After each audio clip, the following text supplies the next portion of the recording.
السلام علیکم ناظرین، میں ہوں ڈاکٹر حافظ محمد خواجہ۔ آئیے دیکھتے ہیں NNI نیوز پر آج کی تازہ ترین خبریں۔ شعبہ خواتین کی جانب سے ایک احتجاجی جلسہ آج یہاں پر منعقد کیا جا رہا ہے، وقت بچاؤ دستور بچاؤ کے عنوان سے۔ میری عزت دار ماں اور بہنوں، آپ جانتے ہیں کہ اللہ سبحانہ وتعالی قرآن کریم میں سورہ محمد کی آیت نمبر 6 میں یہ فرماتا ہے، جس کا ترجمہ علماء کرام نے کیا کہ اگر تم اللہ کی مدد کرو گے تو اللہ تمہاری مدد کرے گا اور اللہ تم کو اس راستے میں ثابت قدم رکھے گا۔ آپ اور ہم جانتے ہیں کہ مومن کو استقامت دین حق پر چلنے سے ملتی ہے، اور حضرت آدم علیہ السلام سے لے کر محمد مصطفیٰ صلی اللہ علیہ وسلم تک دین ایک ہی رہا، دین کے تقاضے بھی ایک ہی رہے اور دین کی دعوت بھی ایک ہی رہی۔ وہ ہے کہ اللہ کی وحدانیت کا اقرار اور انبیاء کی رسالت کا اقرار۔ اور میرے عزیز دوستوں اور بزرگوں، میری عزت دار ماں اور بہنوں، ہمارے اسلاف نے بڑے مصائب اور مشکلات کے سفر طے کر کے اس دین کو ہم تک پہنچایا۔ آپ جانتے ہیں کہ اگر کوئی دین اسلام کی تاریخ کا مطالعہ کرے گا تو یہ دین ہم کو سبزاروں سے یا گلزاروں سے چل کر نہیں ملا، یہ دین ہم کو صحراؤں اور کوثاروں سے چل کر ملا، یہ دین ہم کو کسی بادشاہ کے شیش محل سے نہیں ملا، یہ دین ہم کو احد، بدر، حنین اور کربلا کے جان بازوں سے ملا۔ اس دین کی بنیادوں میں اہل بیت کا خون شامل ہے۔ اس دین کی سربلندی کے لیے عباس علمبردار کو اپنا بازو قربان کرنا پڑا۔ اس دین کی طاقت کے لیے، اس دین کے پیغام کو دنیا کے کونے کونے تک پہنچانے کے لیے آپ اور ہم نے دیکھا اور پڑھا کہ اس میں فاروق اعظم کی شہادت ہوئی، حضرت عثمان ذو النورین کی شہادت ہوئی، مولا علی حضرت علی کی شہادت ہوئی۔ تو میرے عزت دار ماں اور بہنوں، آپ اور ہم نے اللہ کے رسول صلی اللہ علیہ وسلم کی حدیث شریف کو سنا، جس میں رسول اللہ صلی اللہ علیہ وسلم نے ان مجاہدین کا ذکر کیا جو اس دین حق پر چلتے تھے۔ حدیث شریف میں آیا کہ ایک مرتبہ آقا دو عالم صلی اللہ علیہ وسلم نے فرمایا کہ ایک مرتبہ فرعون کے دربار میں ایک خاتون تھی جو فرعون کی بیٹی کے لیے مامور کر دی گئی تھی۔ وہ فرعون کے بیٹی کے بال میں کنگا کر رہی تھی اور کنگھی اس کے ہاتھ سے نیچے گر گئی، تو اس نے جھک کر جب اس کنگھی کو اٹھایا تو اس کی زبان سے یہ الفاظ نکلے کہ آمنت برب موسیٰ اور ہارون۔ فرعون کی بیٹی کو بڑا غصہ آیا، اس نے کہا کہ کیا تو میرے باپ کو اپنا خدا نہیں مانتی؟ تو اس خاتون نے کہا کہ نہیں، میرا رب تو وہ ہے جو موسیٰ اور ہارون کا ہے۔ وہ جا کر اپنے باپ سے شکایت کرتی کہ ایک محل میں کام کرنے والی عورت ہے جس کو تمام آرام اور آسائش کی سہولتیں دستیاب ہیں، مگر وہ تجھے اپنا خدا نہیں مانتی۔ فرعون اس کو اپنے دربار میں بلاتا ہے اور اس سے پوچھتا ہے، بتا کیا تو مجھے خدا نہیں مانتی؟ تو اس خاتون نے بڑی اطمینان اور بہادری کے ساتھ جواب دیا کہ ہرگز نہیں، میرا رب وہ ہے جو موسیٰ اور ہارون کا ہے۔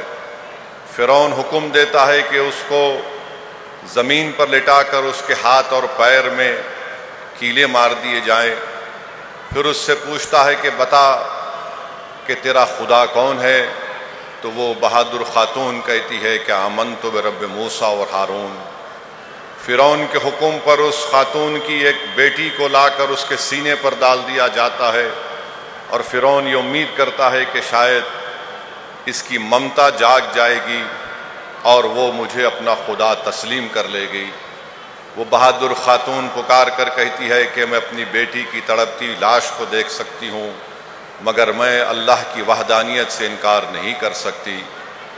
اس خاتون کے سامنے اس کی بیٹی کو قتل کر دیا جاتا ہے، پھر اس کے بعد اس خاتون کو بھی شہید کر دیا جاتا ہے۔ فرعون اپنے محل میں جا کر اپنی بیوی حضرت آسیہ سے کہتا ہے کہ یہ واقعہ ہوا، تو حضرت آسیہ اس سے کہتی ہیں کہ تو میرا رب نہیں ہے، میرا رب وہ ہے جو موسیٰ اور ہارون کا ہے۔ فرعون کہتا ہے کہ میں تجھ سے بدترین تیرا حال کر دوں گا۔ حضرت آسیہ فرماتی ہیں کہ میرا رب وہ ہے جو موسیٰ اور ہارون کا ہے، تو میرا رب نہیں ہے۔ بھرے دربار میں ان پر ظلم کیا جاتا ہے، ان کی چمڑی ادھیڑی جاتی ہے، مگر وہ نیک خاتون اپنی زبان سے ہی کہتی ہے کہ آمنت برب موسیٰ اور ہارون۔ میری زدہ اور ماں اور بہنوں، اللہ کے رسول صلی اللہ علیہ وسلم جب سفر معراج پر جا رہے تھے تو ایک وادی آئی جہاں پر اللہ کے رسول صلی اللہ علیہ وسلم کو خوشبو کی لہریں آپ کو سننے کو ملی۔ تو رسول اللہ صلی اللہ علیہ وسلم نے حضرت جبرائیل سے پوچھا کہ یہ کیا بات ہے؟ تو حضرت جبرائیل نے فرمایا کہ فرعون کی دربار میں وہ بہادر خاتونوں کی خبریں یہاں پر ہیں جہاں سے اس طرح کی خوشبو کی لہریں آ رہی ہیں۔ تو یہ دین حق جو ہم کو ملا ہے اسلام، یہ کسی بادشاہ کے شیش محلوں سے نہیں ملا ہے۔ آپ اور ہم جانتے ہیں وہ ایک صحابی رسول کا واقعہ جن کا نام زبیر بن عوام ہے، جن کو اسلام قبول کرنے پر ان کے چچا خالد بن نوفل نے ان کو ایسی تکالیف دی کہ ان کو ایک چٹائی میں لپیٹ کر اس میں دھواں دے دیا گیا، اور اس کے باوجود بھی انہوں نے کہا کہ میں دین اسلام کو چھوڑنے والا نہیں ہوں۔ ان کے چچا ان سے کہتے تھے کہ چھوڑ دے اسلام کو، اور ان کو مارا گیا۔ انہوں نے دین اسلام کو نہیں چھوڑا۔ حضرت فاروق اعظم حضرت عمر بن خطاب کے پاس ایک خاتون کام کرتی تھی، آپ نے ابھی تک اسلام کو قبول نہیں کیا تھا۔ ایک کام کرنے والی خاتون کا نام حضرت لبینہ تھا۔ فاروق اعظم کو جب معلوم ہوا کہ انہوں نے اسلام کو قبول کر لیا تو عمر بن خطاب نے اس لبینہ سے کہا کہ تو اپنے آبائی دین کو چھوڑ کر اسلام کو قبول کر لی۔ پھر اس کو بے انتہا مارا، اور جب تھوڑی دیر کے لیے رک گئے تو حضرت فاروق اعظم نے اس سے کہا کہ میں اس لیے نہیں رکا ہوں، تجھ پہ رحم کرنے کے لیے تھوڑی دیر آرام کروں گا اور پھر تجھے ماروں گا۔ تو وہ خاتون حضرت لبینہ کہتی ہے کہ عمر، اس دل میں اللہ کی محبت سما چکی ہے، اس دل میں محمد صلی اللہ علیہ وسلم کی محبت سما چکی ہے، تم مارو یا جو کچھ کرتے کرو مجھے، میں اس دین کو چھوڑنے والی نہیں ہوں۔ حضرت لبینہ رضی اللہ تعالیٰ عنہ سے عمر بن خطاب رضی اللہ تعالیٰ عنہ پوچھتے کہ آخر کیا بات ہے کہ تو نے اس دین کو قبول کیا؟ تو نیک بخت خاتون ان سے مخاطب ہو کر کہتی ہے کہ تم کیسے ہو کہ تم اس خدا کی عبادت نہیں کرتے جو زمین و آسمان کا خالق ہے، تم اس کو اپنا معبود مانتے ہو جو اب تم اس کو ہاتھوں سے بناتے ہو۔ تو میری زدہ اور ماں اور بہنوں، یہ دین ہم کو ان لوگوں سے ملا، اور یہ خواتین کا جلسہ ہے۔ آپ جانتی ہیں کہ اس دین کے لیے سب سے پہلے اگر کسی نے اپنی جان کی قربانی دی تو حضرت سمیہ تھی، جن کو ابو جہل نے نیزہ مار کر شہید کر دیا تھا۔ تو یہ تاریخ ہمارے سامنے ہے، اور ہم امید کرتے ہیں کہ ہماری زدہ اور ماں اور بہنیں بھی ایک ہو کر متحدہ طور پر all India Muslim personal law board کی جانب سے جو وقف بچاؤ دستور بچاؤ کی مہم کا آغاز کیا گیا ہے، آپ اس میں اپنا پورا تعاون پیش کریں گے، اور 25 تاریخ کے دن 25 مئی کے دن ایک پروگرام رکھا گیا ہے انسانی زنجیر کا، ہیومن چین کا۔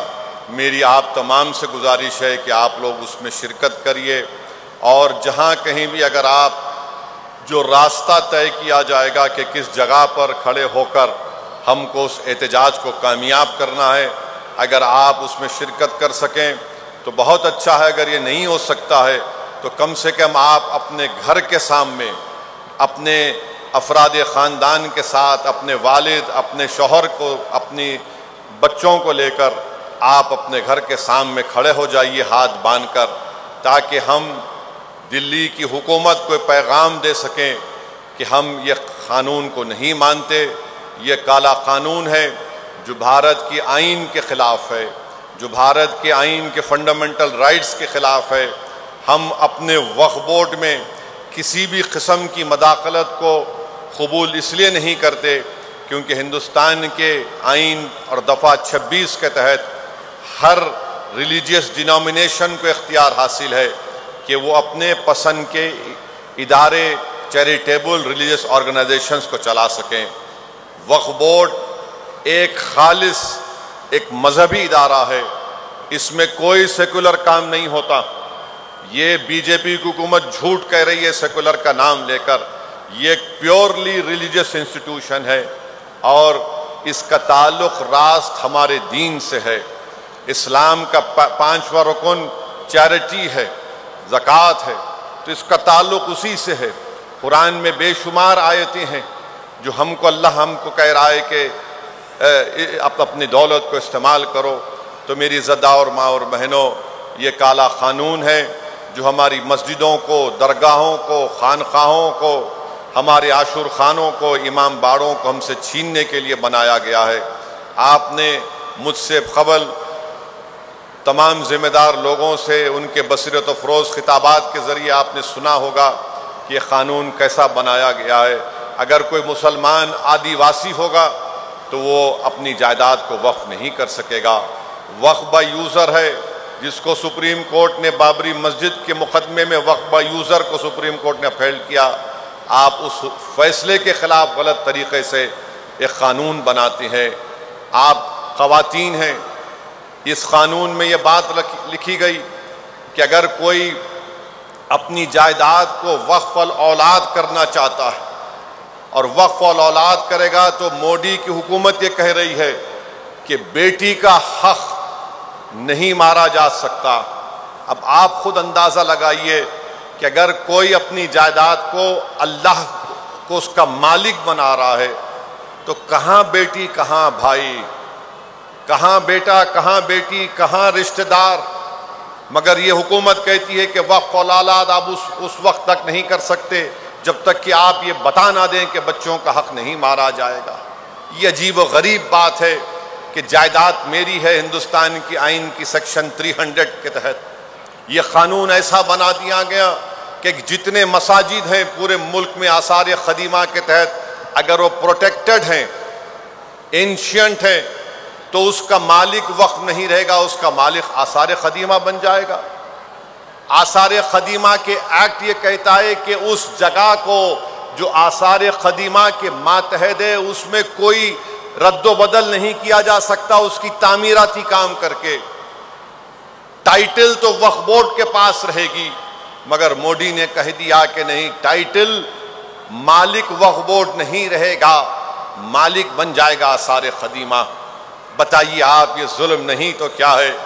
پھر یہی تو سیکشن لایا گیا تھا جب لوک سبھا میں بحث ہو رہی تھی، اس دن اس ایمنڈمنٹ کو پیش کر دیا گیا. ہمارے ایک بھائی حمداللہ سعید کانگریس کے ایم پی ہیں، لکشدیپ کے ایم پی ہیں، آدیواسی ہیں. ان کے مرحوم والد 9 مرتبہ کے ایم پی تھے لوک سبھا اور راجیہ سبھا کے. اب آپ کہہ رہے ہیں کہ آدیواسی اپنی جائیداد کو وقف نہیں کرے گا. تو یہ اس طرح کے غلط قوانین بنا کر مسلمانوں سے ان کی جائیدادوں کو چھیننے کا کام کر رہی ہے. میں اس موقع پر ہمارے محب اللہ ندوی صاحب کا بھی شکریہ ادا کروں گا کہ ہم تمام اراکین نے مل کر اس پارلیمنٹ کی جوائنٹ ورکنگ کمیٹی میں بڑی محنتیں کی، بڑی جستجو کی. ہم نے پوری کوشش کی کہ ہم اپنے موقف کو سامنے رکھ سکیں.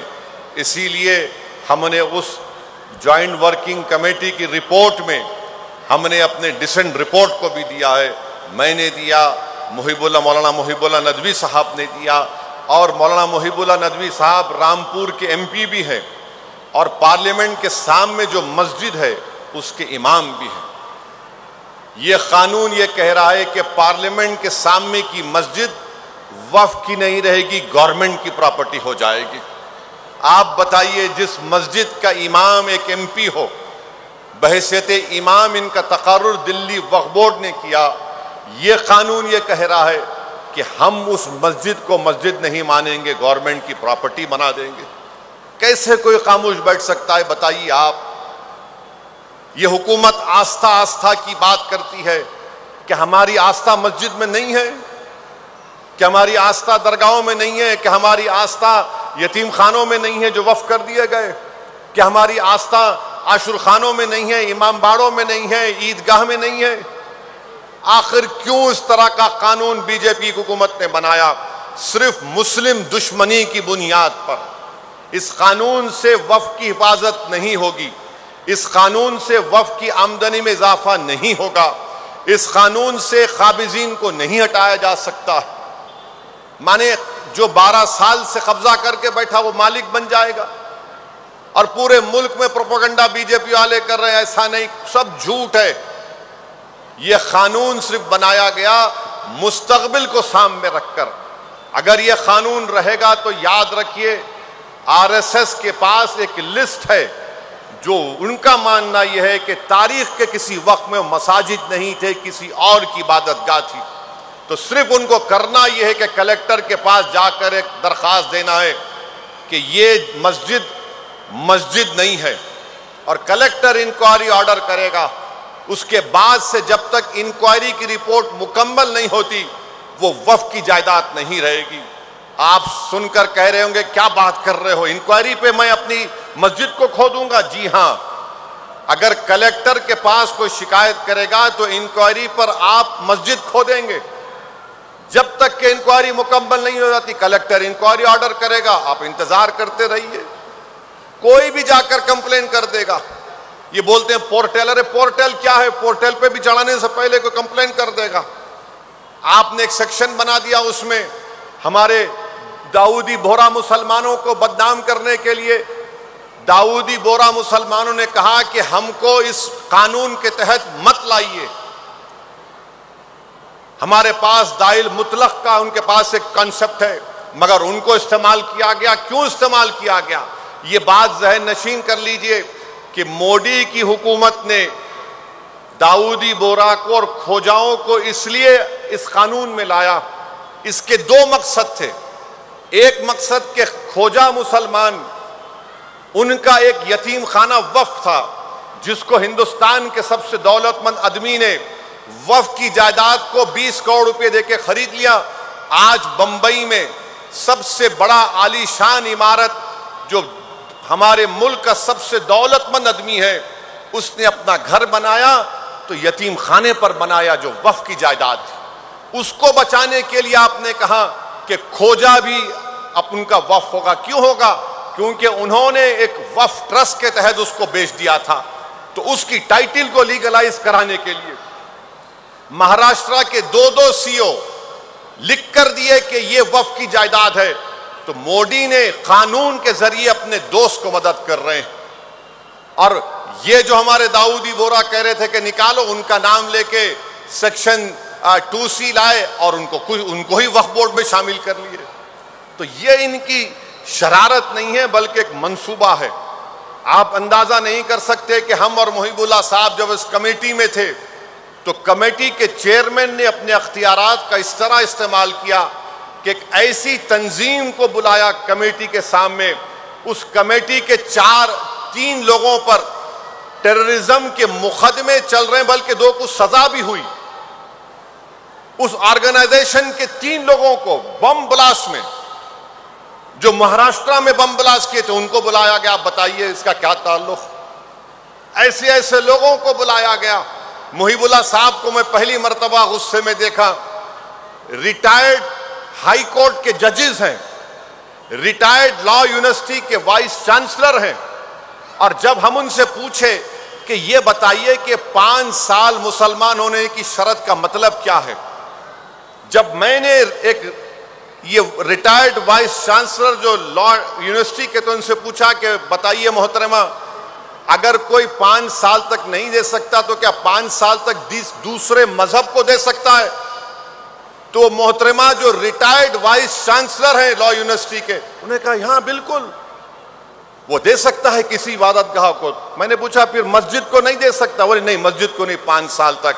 میں نے کہا کیا یہ دوسرے دھرموں میں ایسا ہوتا ہے کہ 5 سال تک تم اگر کسی دھرم کو مانتے، کیسے بتائیں گے کہ مثال کے طور پر آپ خاتون ہیں، آپ وقف کرنا چاہ رہے ہیں، کون آ کر دیکھے گا کہ آپ دین پر چل رہے نہیں چل رہے؟ کون طے کرے گا؟ اور انگریزی کا ورڈ ہے کنٹروینس لکھا آپ نے، کہاں سے طے ہوگا؟ مقصد کیا ہے کہ چھین لینا؟ بلکہ وہ محترمہ جاتے وقت مجھے ایسی غلط الفاظ میں ان پارلیمنٹری لینگویج میں مجھ پر ایک تانا مار کے گئے۔ اس وقت محب اللہ صاحب اٹھ گئے، مجھے ان کو بڑی مشکل سے روکنا پڑا، ورنہ ماحول کچھ اور ہو جاتا وہاں پر۔ تو بہرحال یہ چیزیں ہیں، آپ کو باخبر کرنے کے لیے، آپ کو باشعور کرنے کے لیے یہ کوششیں آل انڈیا مسلم پرسنل لا بورڈ کی جانب سے کی جا رہی ہیں۔ آپ کثرت سے دعا بھی کریے کہ اللہ سبحانہ و تعالی ہم کو اس مقصد میں کامیابی دے۔ یہ ہمارا احتجاج اس وقت تک جاری رہے گا جب تک کہ یہ کالا قانون واپس نہیں لیا جائے گا۔ کیا آپ اس کے لیے تیار ہیں؟ کیا آپ ہاتھ اٹھا کر بتائیے آپ اس کے لیے تیار ہیں؟ کیونکہ اگر آپ تیار ہیں تو آپ کی اولاد تیار ہے، اگر آپ تیار ہیں تو آپ کے گھر میں آپ کے مسٹر ہسبینڈ بھی تیار ہو جاتے ہیں۔ تو اس لیے بہت ضروری ہے کہ ہم سب مل کر اس کالے قانون کے خلاف جمہوریت کے دائرے میں رہ کر ہم اپنے احتجاج کو جاری رکھیں، اور ہم اپنی حکومت سے میں آخر میں مطالبہ کرتا ہوں کہ پہلگام کا واقعہ ہو کر 1 مہینہ ہو گیا، وہ 4 دہشت گرد اب تک نہیں پکڑے گئے، ان کو پکڑنا ضروری ہے۔ جنہوں نے ہماری بیٹیوں کو بیوہ کیا، جنہوں نے ماؤں کی کوکھ سے ان کے اولاد کو چھین لیا، ہم حکومت سے یہ مطالبہ کرتے ہیں کہ ان 4 دہشت گردوں کو پکڑیے۔ 1 مہینہ ہو چکا ہے، ان کو پکڑنا ضروری ہے۔ انصاف ان مرنے والوں سے اسی وقت ہوگا جب یہ 4 دہشت گردوں کو ان کو پکڑا جائے گا، یا جو بھی طریقہ کار ہے ٹیررزم سے مقابلہ کرنے کا۔ یہ ٹیررسٹ ہیں جنہوں نے جو پڑوسی ملک سے آ کے یہ تمام چیزیں کی۔ میں پھر سے آپ تمام کا شکریہ ادا کرتا ہوں۔ اللہ ہماری ان تمام کوششوں کو قبول کرے۔ وآخر دعوانا الحمدللہ رب العالمین۔